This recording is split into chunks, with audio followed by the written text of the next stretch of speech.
This is the Big O Show. This is the Big O Show. Were you able to talk to Tua yet today? Is he still feeling much discomfort in the ribs? And is it affecting his throwing as of today from what you know? Yeah, I talked to him today. He threw today. He looked, he's definitely making progress. And, we'll kind of take this day to day, but we're hopeful that he can practice this week.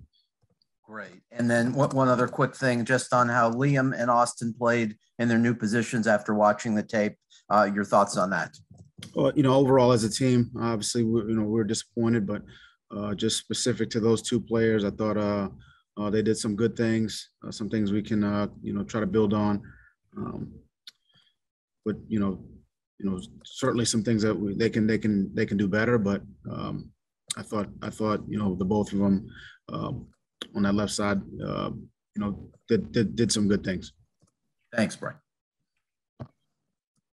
David Lang. Hey, Flo. So whenever a team struggles, loses a couple of games in a row, a lot of negativity starts to swirl out there around the team. My question for you is, how do you keep the locker room positive, upbeat, looking forward as the team is struggling? I think that's more about the people who are in the locker room, who are in the building. I think we've got a group that's, sticks together, that supports each other, that understands and knows how, hard they work, how hard they prepare. We're just not getting the results that we want right now. But my feeling is that, it's a good group. They're gonna band together, support one another, and try to play better and get back on track as a team. Go ahead and raise your hand, guys, if you have a question. Hal? Brian, I'm sure after yesterday there were a lot of concerns you had regarding the defense. But after looking at the film, what's the one thing that jumped out at you regarding the defense more than any other? There's a lot of things, but we got to do a better job in the run game. That kind of stands out, and that starts with me. I've got to do a better job of putting these guys in better positions, and that's the one thing that sticks out. And we've talked about it this morning. We'll talk about it this week. We got a big test in the run game this week with Jacksonville, and I think that's the one thing. If there's one, there's a lot there, Hal. But if you're asking for one, it's that. Omar? Offensively, I wanted to get your thoughts after watching the film of the changes made to the offensive line.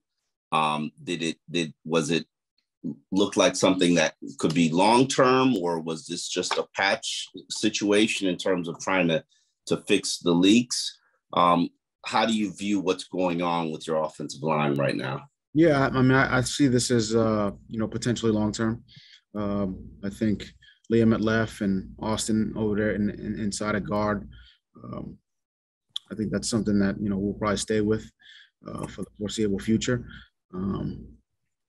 Obviously nothing set in stone, but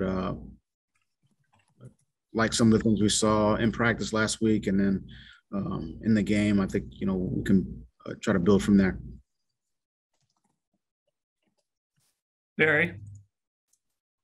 Brian, I'm going to ask you on Jabal Sheard and safeties. On Sheard, what led to him being active yesterday? I know he got in for 11 or so snaps. And on safety, I know it's a tough call every week because you have 4 good safeties that you want to get playing time to. We saw something a little different yesterday. We saw a heavy tilted toward the young guys. Holland and Brandon Jones played a lot more than McCourty and Rowe. Was that entirely a matchup thing, or has Javon reached the point where you and Josh have decided he must be on the field more? He's a talented young kid who we need to play more. Yeah, I think Javon's done a nice job. We think he's talented. We think, experience and play time, I think he's earned it. And, that's why he's out there. But yeah, we're comfortable with all four of those guys. They all played. But Javon and Brandon, I think have done some good things, and for the game plan was to get those guys in and get Rowe and Jason in kind of spot duty, not spot duty, but in specific packages. Sheared, Brian. Oh yeah, and Sheard's done a really nice job in practice. Really since he came on the practice squad early in the year, and we just wanted to add another kind of edge rusher, edge defender. Had space for that in the game plan, and decided to make the move and get him up and get him some snaps in the game. Marcel. Hey, Brian, I was wondering if you could tell us the extent of Adam Shaheens' injury. I think he left the game Sunday, and I don't know if there was ever another update on him. Yeah, he's in getting treatment. Let's call that one. I think it's still a little early. Kind of calling that one day to day and see how he's feeling here, whether or not he'll be ready to practice this week. But just kind of the initial. Obviously, he left yesterday, didn't come back. Definitely sore, I would say, and we'll see how he feels in a couple of days, or if he's ready to practice here Wednesday, Thursday. Got it. Thanks, David. Hey, Flo. In the past, we've seen your defenses where you have sort of the ability to trick the quarterback, where maybe you're lining up, it looks like a blitz, disguising coverages, sort of going in your bag of tricks. When you're going up against Tom Brady, which is what we saw yesterday, was it just a case of one of the greatest quarterbacks of all time doing the types of things that the greatest quarterback of all time does? Yeah, I think you got to, give him credit, give them credit. I thought they had a good plan. I thought they executed the plan. He made some good throws. They made some good catches. Obviously, we want to play a lot better than that. But I think you got to give him some credit. We're disappointed. We want to make more plays and do a better job, across the board. We weren't able to do that yesterday, and we just got to kind of turn the page and move on to the next opponent. Travis. Hey, Coach. You had mentioned yesterday post-game an emphasis on getting to the line of scrimmage quicker for more motion and pre-snap shifting. In what ways do you think that benefited the offense yesterday? I thought, offensively we did some good things. Obviously not enough. I think, some guys, showed up. I thought Preston showed up. I thought Myles Gaskin showed up, did some good things. Some things to build off of from offensively, but, not enough. And we got to do a better job of putting these guys in position to make plays. We got to play more complementary football so they have more opportunities offensively. When you can't get off the field defensively, they can't get the ball offensively, and just didn't have enough possessions. But I thought there were some good things. I thought we moved the ball more efficiently yesterday. We were on schedule a little bit more. We protected, better than we had.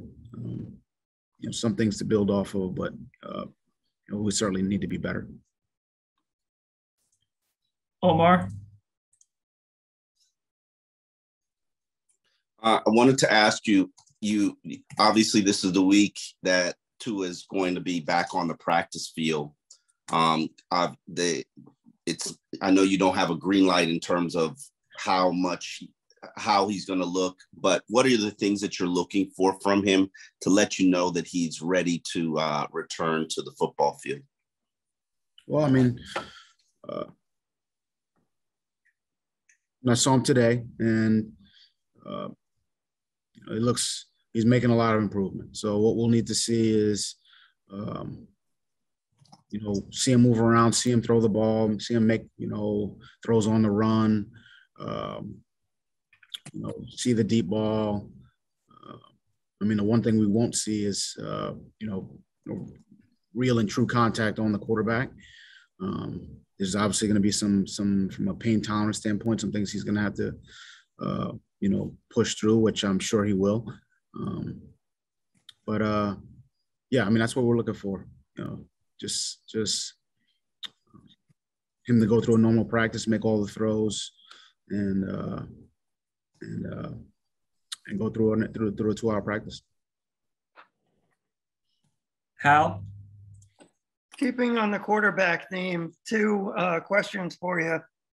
One, we've had so much focus on Tua. I just want to revisit Jacoby for a second. He came out temporarily yesterday. How's he doing today? Any soreness or anything, or is he fine? Yeah, no, definitely sore. Definitely getting treatment. Definitely sore. I thought he really toughed it out yesterday with the leg injury, and look, he's tough. He's competitive. Thought about pulling him, a couple times, and he fought me to stay in. That just kind of speaks to his competitiveness.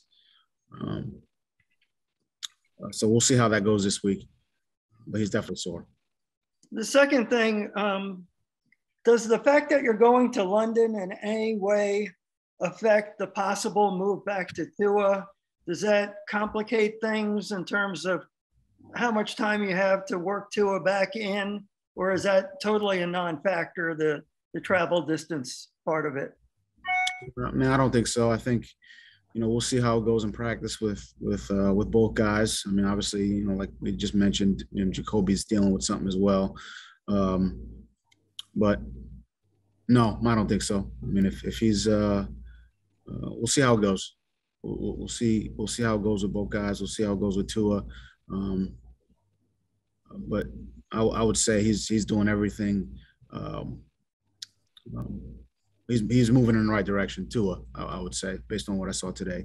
And we're hopeful that he's ready to go this week in practice and this week for the game. Thanks. Joe? Yeah, Flo, speaking of London, obviously, other than the fact that it's a longer flight and you're playing in a different country, what tweaks or changes do you make to the way your week is set up? And is what, if anything, is different because it's a London week? I mean, we're leaving Thursday night, so that's definitely different.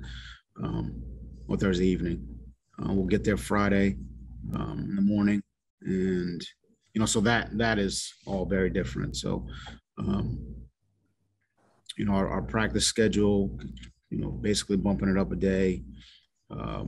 So we'll do a little bit tomorrow, a little bit Wednesday, a little bit Thursday, leave Thursday, do a little bit on Friday, and then try to get it back into our normal Saturday, Sunday routine. So it is different. The time change, going 5 hours ahead, definitely is a little bit of a difference, the long flight.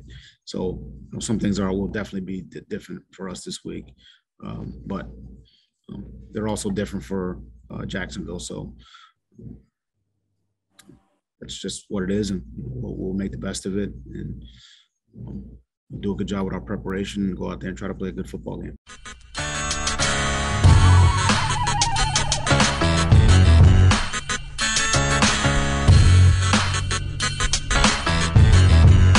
This is the Big O Show. This is the Big O Show.